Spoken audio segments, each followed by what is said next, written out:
I don't know if you ever knew this, Dennis. When I worked for AT&T back in the 90s, I had uh, kind of this experience of when, uh, I started there, we were working in the office. And just like anything back in those days, we had to go in 5 days a week. And so it wasn't anything unusual.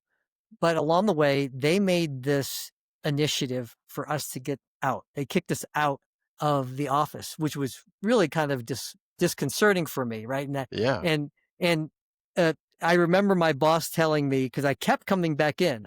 Hard habits to break, right? Hmm. And he said, "You need to get out of the office. Just work from home." And it was really.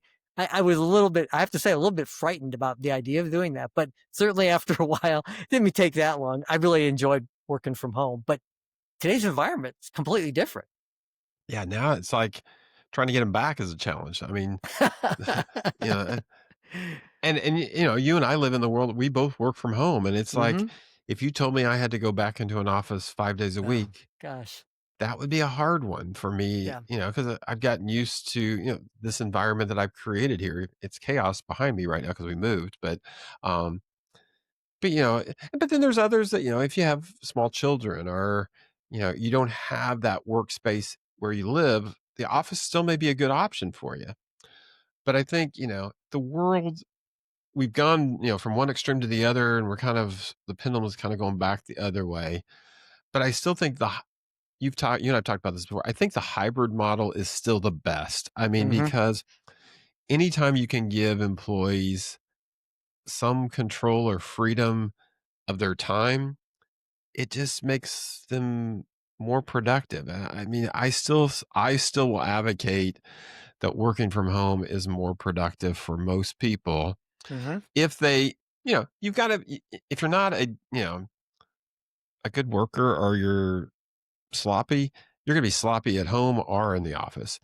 But Yep. if you're truly trying to get your work done and be productive and you've got the right environment, you can make it so much more productive at home. But there's also reasons why people want to go in. And our guest today, Vitaly Stockman with DeskMe.com, is joining us to talk about this trend of what's going on. And they actually have a tool that he shares in the podcast that I think you're going to find really, really interesting because it kind of makes that hybrid model even more powerful to understand what's going on. It's really the culmination of what's been going on. Like Dennis said, we've gone from the extremes from going into work 5 days a week to working from home to settling in the middle because there is a nice combination where, hey, yeah, I still want to be able to work from home, but I do need to meet with my team. We are going to have a sprint. We do need to have this presentation that we're putting together. And while online web calls are great, they can't take the place of the interaction we have in a face-to-face environment. So I think Yeah. this is a really interesting tool. So let's take a listen to what Vitaly says about today's environment and what we're looking at going in the future. WFH with two guys. Now here's Benny and Dennis. Dennis, when we start thinking a little bit about the dynamics of office work, now a lot of the things that you and I have to deal with for the last, decade or two, we've worked from home. We really, we've done our startups and we feel really comfortable at home. But for a lot of our peers, a lot of people who, we endured COVID and we had to modify the way we worked. We weren't given a choice. We had to be able to kind of adapt, and that really changed the dynamic of the everyday commute and work. It changed the life for all of us. And Uh-huh. some maybe didn't like it, but I think a lot of people liked the work at home model because it gave them that flexibility and freedom of all those things that you don't like going in the office about, the Uh-huh. drive, the commute, the what do you do for lunch? Where do you go? All that kind of stuff. There's some positives about going in, don't get me wrong, but there's also some negatives that, have created some challenges. And so now we're, 5 years after COVID and things are kind of shifting back. There's several companies in Nashville that are requiring everybody to come in every day. That to me is a shock. That's kind of a challenge that it's like, okay, it, once you taste freedom or flexibility, it's kind of hard to go back, is my Can't put mindset. that can't put that toothpaste back in the tube. So It's no kidding. that's right. So we have an expert with us today. And so Vitaly, thank you for coming on the show today. We really appreciate it. Oh, thank you. Yeah.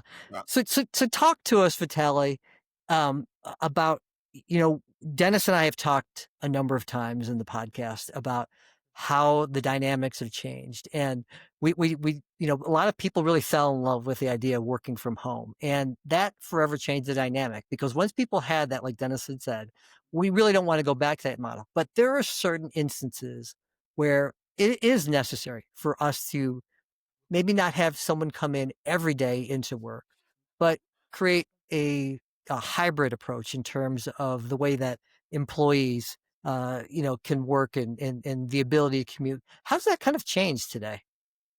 well, I'd like to just start with the fact that this fight that's going on now against and for remote work, it's not actually new. It didn't really come from COVID. COVID just activated it a lot, Mm, like because Yeah. so very many people, true. like nearly everyone, had to try it. But if we look past, like into companies like Hewlett Packard and like 30 years ago, even 40 years ago, it was already happening. And in our own company's experience, my co-founder, our CTO, has been working for Nokia at the time, like the golden Mm, years of Nokia, when they were like Apple today, where they were hiring best of the best from all over the world. They were doing remote work, allowing remote work at the time. The seating in the office was shared seating already back then. So, and companies like Google and others, of course, they are known to be doing that as well, to allow remote work and so on. So there's been this dialogue against and for it for a long time, mm, and it's something that I think will never really like settle. It will always be some opponents and proponents, but otherwise, so yeah, what's very special, what has happened definitely is because of this COVID, everybody had chance to try it, and it makes a lot of sense. Uh, like, of course, there are many reasons to be in office. Office is not going anywhere. It's definitely needed mm. for creating company culture, for making mending people together so that they can become a true team. So in-person contact will never be replaced by Zoom meetings or anything similar like that. You need to see face to face, but do you really need to be there every day? That's a big question. Yeah. And that's something that I think people realized. A lot of people realize that why, especially in those situations when you have to commute, when you have to really face a lot of inconvenience of going to the office. So, and on top of that, some professions like, let's say, developers who really need to think deep about what they're doing. I'm from developer community myself and our company, so I know this very well. Many people, and again, this was like from way before COVID. Many people hated the days when they had to go to office because they don't consider it to be real work. Mm, All those meetings, they think it's like it's not work. It's just like wasting time, sort of, or not very efficient, if it, mm, well spent time. So they look at it as something that that they're not working, and the only time when they are working is when they are at home, nobody disturbs them, they lock their door, and they can focus on writing some algorithms and thinking deep into some topic, and then they feel very productive. So there's a lot of professions, not just IT and developers, some other professions potentially as well, like some lawyers who need to think about some law, like in very much detail, or some writing some agreement, and many others, maybe even creative, like designers and stuff.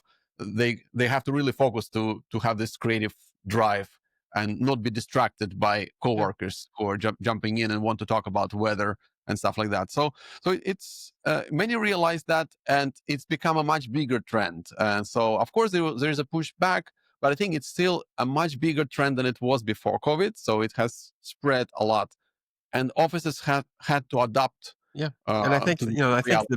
the big change too now is there's companies that are the hybrid model to me is the most logical, where you've got office space, but you have that flexibility to come and go as you need. The challenge that you run into, and this is where Vitaly's company plays into this, is that you may not know where everybody's at, or, and especially if you're a controlling manager, that's a challenge for you. But also for teammates of who's going to be in the office what days and where they're going to be at. Because in many cases, you may not have a dedicated office like we used to, where we all Mm. came in and we all had our own cube or, office space. Now it may just be, you know, hoteling types of experiences Yeah. where you come and just kind of grab it for a day or two. The days of putting up all your pictures and all that stuff and personalizing it maybe is not as much now because you're there only 2 days a week. And then the days I'm not in, Benny's in. And so he uses the same space. So we share that. But I think, Vitali, talk about, what you guys do to help kind of with that challenge. Cause I think that's the biggest challenge of who's going to be in and where are they Yeah. at and what are we doing?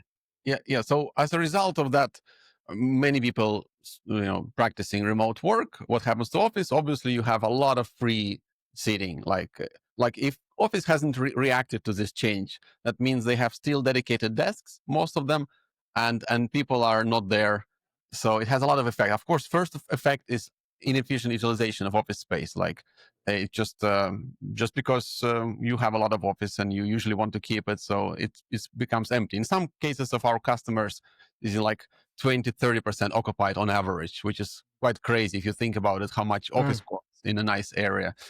So, but it's not just costs, it's also psychological effect. Like for those employees that are there, um, it's not even, they don't really get this office vibe if it's half empty or more empty than an office room. They feel like, oh, I shouldn't have come. Like why am I here? And when it's empty, so it's there's a lot of reasons. And finally, communication aspect. So we need something to replace what we used to. Like when everybody was in the office. So this is like, I think it's not coming back this time, at least not in the full way that it used to be, for sure. So we could just walk to each other and talk, water cooler situations and stuff, which are great experiences. But so now in this new reality, we need to have something, some technology layer to help sort of um, recreate that to some extent, or create this extra communication layer that will connect those like remote workers and workers in the office, so that they can know who is where in each given day, so they could plan their visits more efficiently. Like, let's say, just imagine you come to the office, you go through all the struggle of driving through traffic and going, making your hair, preparing your clothes, everything ever that comes to, in going to the office. And then none of your team who you need to meet are there. They're all remote. So, and you only found out when you came. What if what if you could change that so that every time you come to office, the right people are there? Isn't it amazing? You could actually be much more productive at whatever you need to do. So, and the bigger the Yeah. company, the more relevant it gets. Of course, it works even on a small I company say thing.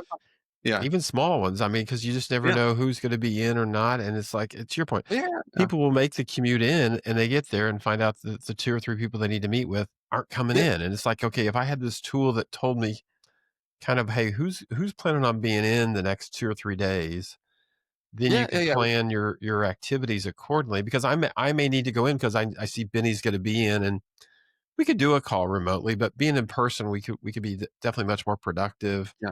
Plus, Our smallest customer is like five desks in an office, and they have like 10 plus people who are yep, using it. And this is, they always know who's coming. But of course, this is like, or smaller, the smallest that it gets. Typical, maybe it's like 40 desks is like average size. So yep, like where there's a typical like office. And then many more people, potentially like a lot more people who yeah, are utilizing this. And of course, then the better, there's no limit on the size, how big yeah. it could get. So Vitaly, your company's international, so you're dealing with this across the globe. Mhm. What do you see? Does every country have the same problem? Or are there some a little further advanced, some further behind? What are you seeing in the trends Yeah, that you're experiencing? yeah. So we are indeed very international in more than 20 countries, and in let's say some areas of the world are more conservative. This mainly like Asia, and they are still often require like to micromanage employees and to force everybody to be in the office more and to see them, like I would say it's more like uh culture of like, you know um, it's part of the not just working culture but also like personal culture. Like the bosses need to prove to themselves that they're bosses, to show that by, you know expressing their power by overseeing employees and telling them that what to do, and just to be visible, to to so that's part of the, especially in Asia, that's what we observe. In Interesting. in Europe, especially like Northern Europe, this is much less of an issue. They're much more like liberal in that aspect. They're much more like well, I mean, in a way that they are trying new ways much quicker, and they adopt new things. There's also a very low power distance, so there's like a flat organizational structure. So it's very common in Northern Europe in particular, and there it's just basically they are trusting employees more, and that helps to drive this remote work because there is a higher trust level, so that they will do their job when they're at home and not under supervision. And of course, then in the US in particular, I would say that something in between, because it has both like uh, factors. Like some companies are still very conservative, and some are much more liberal and like progressive, and they want to try new things, And and then most companies are somewhere in between. That's why we see such a distribution of different policies. Like in some cases, they consider it to be flexible. If they force you to be in office, let's say 3 days per week, and they already think it's flexible, like, and you can do it remote 2 days. But Yep. in my case, I think it's not very flexible still. And then, of course, the most flexible cases are like when they just tell, okay, you can come to office as often as you like, or not come to office, as long as you do your job well and we're happy with your performance. You choose where to work from. I think that's the best case scenario. But of course, it is not all companies. Yeah. Still, very few companies who have this kind of full flexibility. And Yeah. then, of course, there is some companies, like some of our customers are large enterprise American customers, which are present in many continents and many countries. For example, they have, just specific example, like if you come to office, like you can, they have flexibility, but if you come to office at least 3 times per week, you're entitled to have a fixed desk. So you could have your own spot, and it will be always dedicated to Okay. you. If That's a you good come late, idea. That's a good one. yeah, I mean, because if yeah, you're coming 3 days, yeah. if you're And only in going to come fact, in one or two, you need to do the hoteling, which makes sense. yeah, and in fact, our system allows that kind of, they can grant permission to those people. They can even fish out the data, how many times per week on average this specific person has been coming to the office. You can see it from the access logs.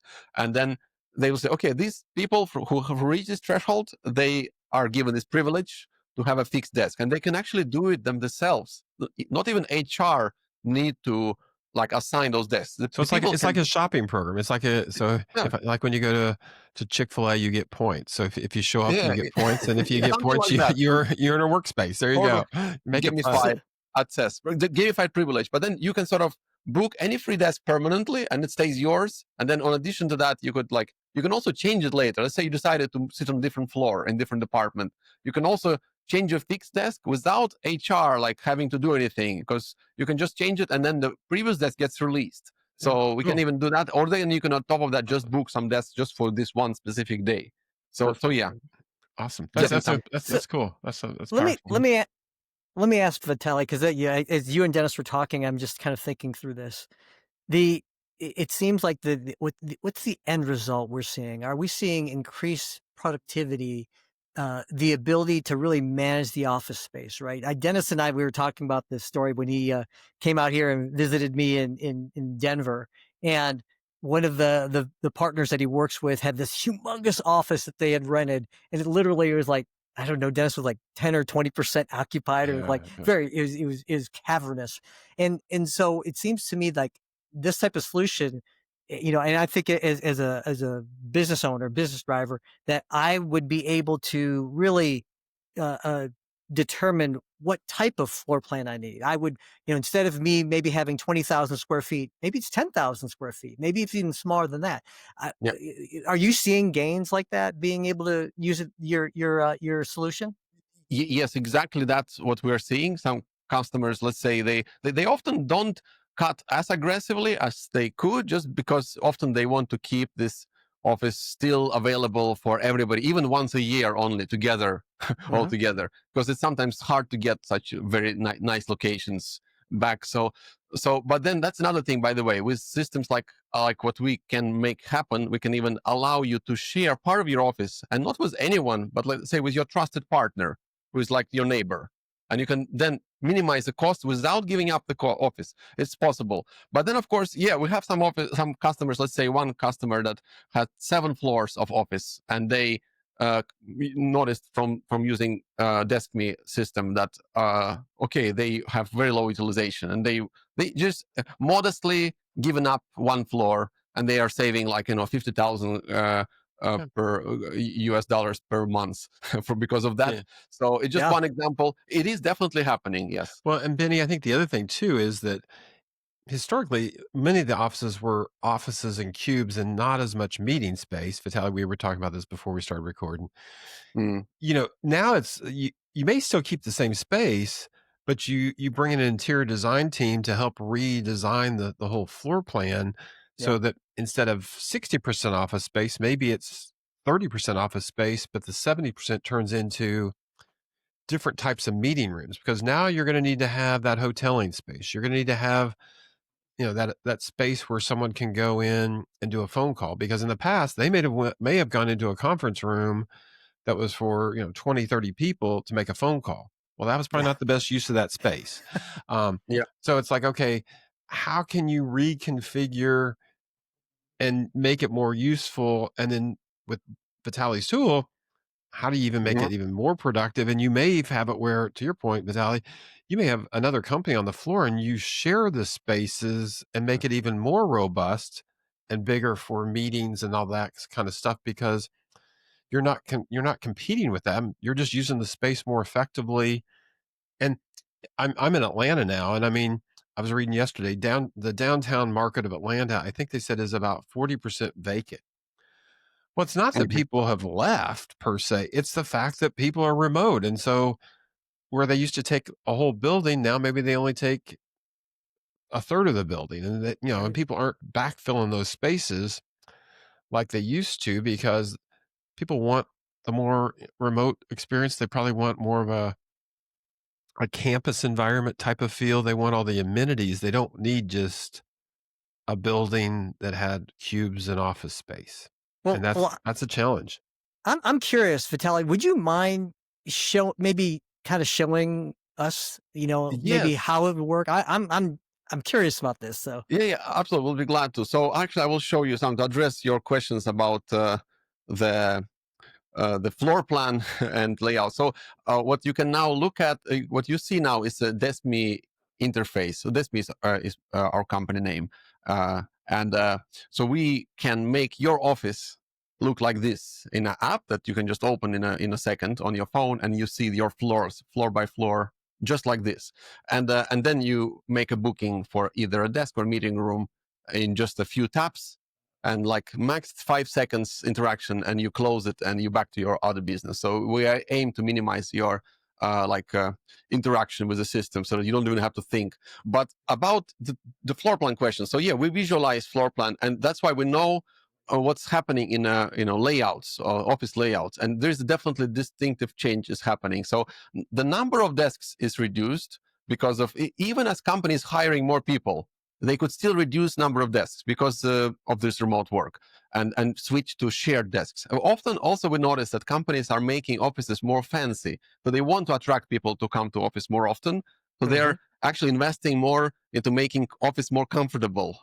They include a lot of like free stuff that you could have by coming to the office, and many some free food, some free snacks, free ice cream, free everything. hmm And of course also there's more distance between desks, so like fancier furniture. Sometimes it's the same area but fewer desks, so but more comfortable desks as well. And so fewer desks, like sometimes we see like decrease of like 60%, like or half. It really So varies, of Vitaly, course, as from I'm looking company. at your tool here, so I'm assuming the green tells me those spaces are available to reserve. Hmm. Yellow tells me who's in, correct? And who Yep. already has that space reserved. And I'm assuming Hmm. with your software, I could put in Benny's name and I can see, hey, he's planning to come in, Wednesday, Exactly. Thursday, and Actually, Friday this week. if we are asking not just the decision makers at companies, but the users who use it every day, we ask them, well, what do they like most about this system? They will say, oh, I like to search for my colleagues and see who is where coming in. Because then it can tell you, if you search by names, Dennis, you say, okay, he's not in office today, but he's coming next Thursday. and see, okay, and you can see where exactly Dennis will be sitting next Thursday. So you can say, okay, I will also come next Thursday and I will sit right next to it or nearest available desk. Yeah. And I could have the productive time. That people, sometimes they use it the opposite way. They want to avoid someone and they search for Who's coming someone. in? I'm going the other floor. Exactly, exactly. But they really appreciate this because even in some companies, even with like most desks, because even dedicated desks, they can still mark them in our system, and Mm, Yeah. and you can see who is sitting where on a permanent basis. It's also valuable information to find those people because it changes over time, and usually it's like HR extra job to keep it up to date and to inform everybody. But this way, it can self update and so on. And But I'm another thing I assuming, wanted to add, yeah. Vitaly, I'm assuming too, like, let's say I got a team and I want to come in. And so I grab desk 11 and everybody else grabs there. And then we Mhm. could reserve that meeting room there and another meeting room for our breakouts. And so we know that, hey, we've got these things reserved. Here's what we're going to be doing. We're in close proximity to each other. We ought to be much more productive and knock this stuff out. And so I can see that, hey, we're going to be here on Wednesday and Thursday and knock this stuff out with Benny and you and I. Mhm. Yeah, Yeah, this is really cool. This is very powerful. but that's exactly how it works. Last comment I want to make is about the meeting room. As you can see, meeting rooms are also on this view, mm, space view. And this is very important because if somebody is not at their desk, there might be at the meeting room, and this system will show, oh, okay, this person is booked for from 3 to 4 in the meeting room right there. So you know when not to expect them to see them at their desk. And also, like we don't replace booking system like usually companies use either Google Workspace or Microsoft 365, like Outlook. So one of those two, like 95% cases. And we don't replace that because it works so well. We integrate so that all your bookings that you make from Outlook yeah, or from Google Calendar are automatically visible here. Or if you choose to book them from DeskMe interface, they will automatically make it to the Outlook or Google. And then it basically keeps it informed. I haven't even talked about our hardware, meeting room Yeah. screens, and other devices, sensors, and stuff that we can enhance. But But anyway, this works together as a one so Vital, information. so Vitaly, Mhm, that's an important part of what you just mhm. said. So the fact that I don't have to do it in Google and here, I can do it here, and it's going to go to my Google Calendar and all that stuff. Yeah, That's a really powerful thing because a lot of times, a lot of software I've seen in the past, you did it here, but then you still had to go do the calendars and all that other kind of yeah, stuff. And that it's like, okay, now I'm doing extra work. This doesn't feel productive. This is pretty yeah, cool. So, yeah. yeah. I encourage our listeners, if you're listening, log in and watch this because this is pretty cool how this thing works and stuff. So, Yeah. um, So yeah, I very much appreciate everybody's attention, and we had a special actually offer for the listeners of this podcast.